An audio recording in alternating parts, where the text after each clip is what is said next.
God loves you. And he started by loving you before you came into being. And he loved you while you were still a sinner.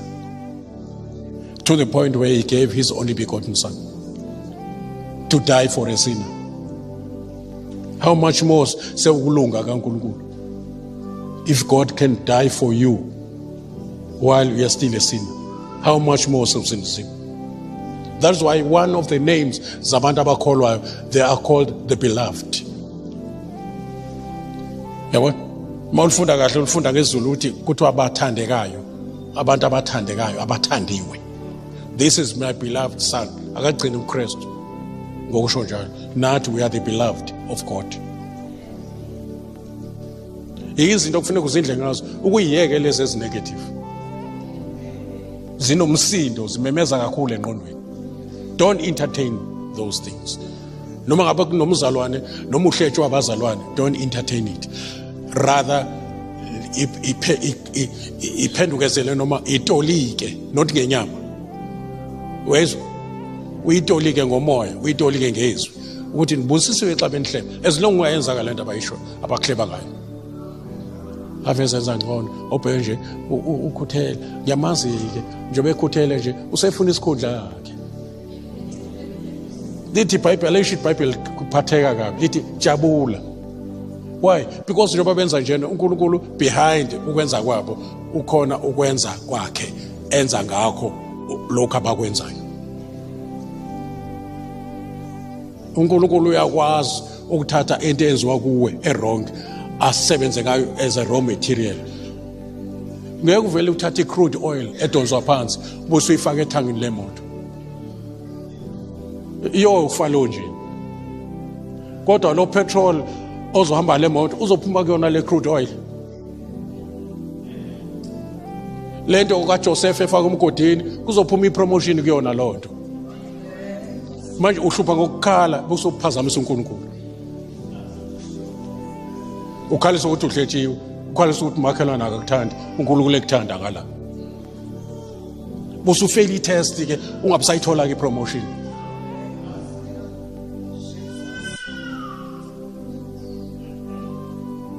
Yengakho ufuna ukuzimisela ukuthi every day uyafa ku self ukuze uKristu aphile.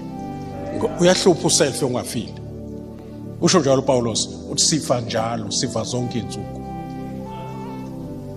Sifa zonke insuku ngoba kufa esehluleki, kuphila umnqobi.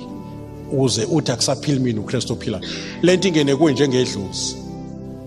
Ithathe over in your life. Ngiyanithwasisa njalo uthi umoya ongcwele abaphezulu not abaphansi ke kwena abaphezulu bathathe over.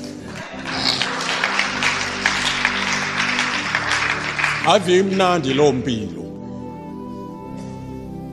Ave ipeaceful lo mpilo yongaphili kwenya kwakho ngokwenyama. Uphile ngokomoya. Awukwazi ngisho ukufeza inkaniko zenyama mawuphila ngomoya uhamba ngomoya ngoba umoya ongcwele uthatha over. Mnike indawo yakhe. Awu nangu umoya ongcwele ekhuluma. Nika umoya ongcwele indawo yakhe. Umoya ongcwele uzokuthestisa izulu emhlabeni. Akunika ijoy usejele kodwa ube nejoy. Uphile life that is supernatural, miraculous. Life that cannot be imitated until you have Christ before you live that life. We are mysteries in the kingdom. One of the mysteries of the kingdom. Umuntu osindisiwe we-mystery, uyimfihlakalo. Even ungenwa uKristu kuthiwa imfihlakalo ukuthi uJesu ungena kanjani kuwe esezulwini. Imfihlakalo leyo ebizwa kuthiwa uKristu phakathi kwethu ithemba lenkazimulo. Ukuthi noJesu imfihlakalo ngisho ngaya kuyiphi university abayi understand lonto. Musukulwela ukuthi bayi understand imfihlakalo kaNkulunkulu leyo ukuthi uJesu uhlala kanjani kuwena. Wena nje sekufuneka nje ube ne-understanding yokukholwa, kholwa kuphela. Kholwa. Lento engihlale ngiyilinganisa nge-medication. Yabo? Awufundi into eningi, awufundi ukuthi yenziwa kuphi, yenziwa ngani lento oyidlayo. Ibe yenziwa ubani? Awuyihluphi ngayo yonke lonto. ufunda indawo eyodwa nje iqeda ubuhlungu bekhanda suqedileke. Yabona manje sifuna la endweni zikamoya ukufuna into engasidingi engabe sibambale yokuthi mawukholwa you are righteous, mawuconfess uKristu ususindisiwe phelile. Uyakholwa ngenhliziyo bese kuthiwa ulungile phambi kaNkulunkulu, isona asasiboni. Ubusuvuma ngomlomo uthi uyinkosi bese uyasindiswa, usungenile njalo eparadise. Yeke into ezinye awukwenza kanjani ngoba ngizwa lutho, yeke indaba zokuzwa. Kholwa akukholwa uNkulunkulu njengesibongo sakho.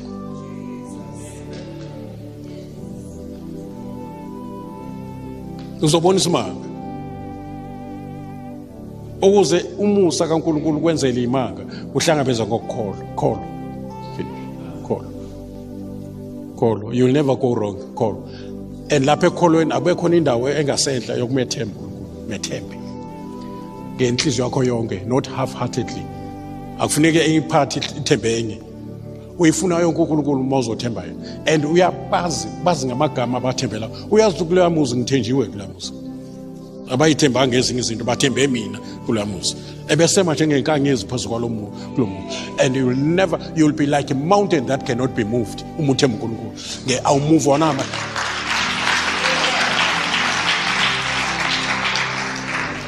Mawuthemba uNkulunkulu nje u-invincible. Mawuthemba uNkulunkulu awumuveki.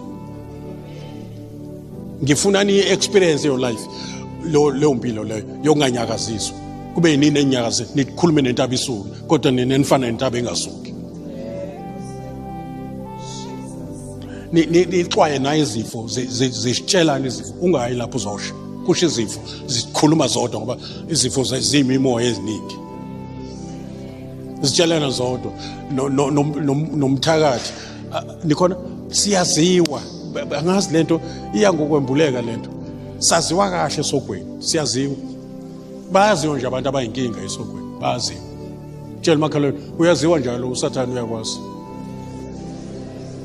ukwazi kahle uyinkinga lo ngasomngena kanjani uyinkinga la muntu so lokho amukela uJesu nje inkinga engakasinizwa ngangizenzela nje kuyena kwanele kwangena uJesu useyinkinga. Mangithi ngiyafika namadimoni ngimfice edumise, mangithi ngiyafika ngifice simthandazweni. Ngithi ngiyamdiscourage ukuthandaza, akayeki lo muntu ukuthandaza every day uyavuka ekseni athandaza. Alimoshe lonke usuku bese ngiliplanile ngayo. Bengithi uzoqhubeka mayehlejwa la inkonzweni, bengithi uzoqhubeka dube ayeke nokusebenza, makade clean ayeke nokuclean akushiye phansi. Manje akayeki. Mhlawumbe omunye uthi hawu mina sengiyekile inkosi yami. Awungazi ngamfail uNkulunkulu. Ayinde yezindaba. Nilalela. uJesu uNkulunkulu ngoJesu in the New Testament usenzele umsebenzi olula. Okade unzima phansi komthetho kaMoses. Ayikho into elula njengevangeli.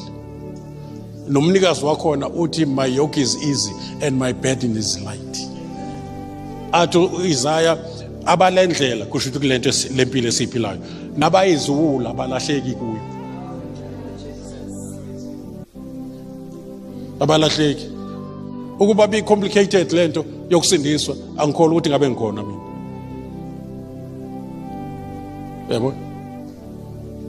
Ungakulinge ucabanga ube ne option enye ngoJesu.